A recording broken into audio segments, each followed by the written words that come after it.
Where were you when you heard the news that the Twin Towers fell on September 11th, 2001? Most of us have a story about that infamous day, about what we were doing or how we found out the news that the Twin Towers had been crashed into by planes, and that Osama bin Laden and his Al-Qaeda organization were solely responsible for that attack. Did you feel worry, fear, anger? Now go back and remember the first time you saw a Muslim after that event. Did you feel fear, worry, anger? Did you somehow blame that person in front of you for those events? Now put yourself in that person's shoes for a moment and go back to that day. They're a human being. They know that the country that they're living in has been attacked. They're feeling fear and worry and anger. Maybe they have family in Pennsylvania or New York or working at the Penn. It didn't matter where you were living or your family was living that day, did it? Because no one knew what was coming. Everyone here was scared. Imagine you're that Muslim and you have a child in school that day. And like all parents, you're scared because your child is in school and away from you that day. Now, remember, you're a Muslim living in America, and your child is in school, where people know that your child is a Muslim. Not only are you scared that our country is under attack and your child is away from you, but now that your child might be a target for hatred and discrimination simply because they are a Muslim.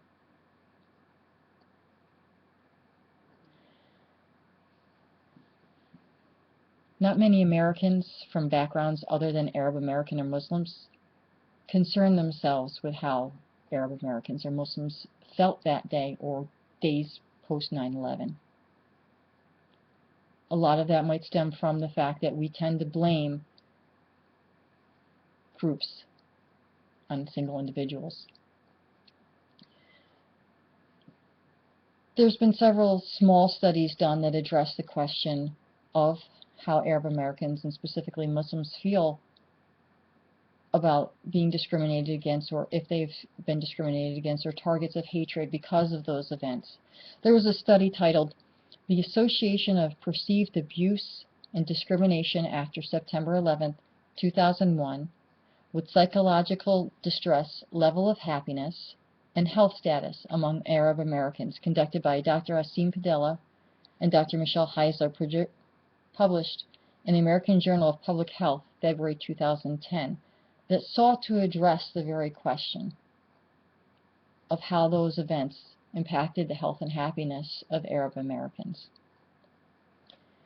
Unfortunately, the way the study was set up, they started with a negative line of questioning.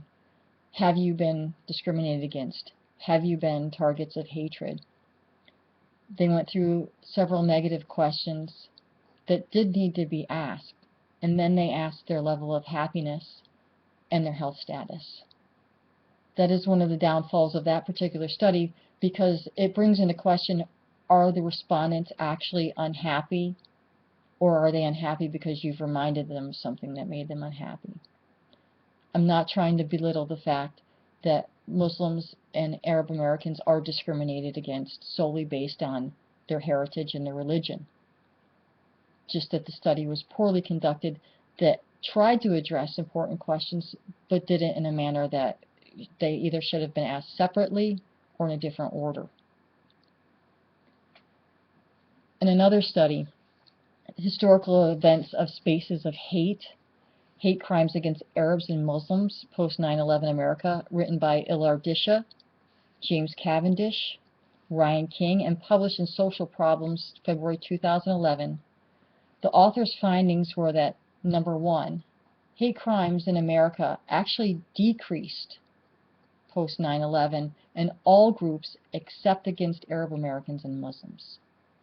The second thing they found, that hate crimes are a product of target opportunity. In higher Arab and Muslim populations, there's an increased target opportunity. And then the third thing that they found was small population groups of Arabs and Muslims were more visible but less protected. They found overall that fear, worry, and anger were directed towards Arabs and Muslims post 9/11.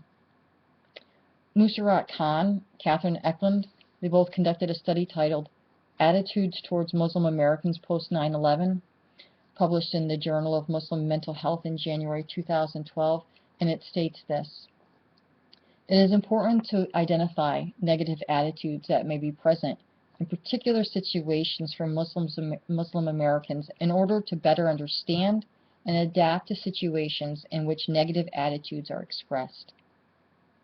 This study demonstrated that most Americans don't generally feel discrimination or negative attitudes towards Arab Americans or Muslims, except in specific situations. Of all the situations presented to the respondents, only seeing a Muslim or Arab American on a plane caused stress and feelings of discrimination and negative attitudes. The downfall to this study is the respondents were only from a psychology class at California State University. There were 170 females and 35 males, and they were all young students. It was a culturally diverse group who they may themselves have experienced discrimination and be less likely to feel discrimination towards another group. There obviously needs to be more in-depth studies that more clearly look at what the issues are with discrimination against Muslims and Arab Americans. Unfortunately, Americans tend to think in terms of birds of a feather flock together. We have to stop that. We can't blame a whole entire group on the actions of certain individuals. Perhaps we can become better educated, show more compassion, and increase our understanding of our fellow man.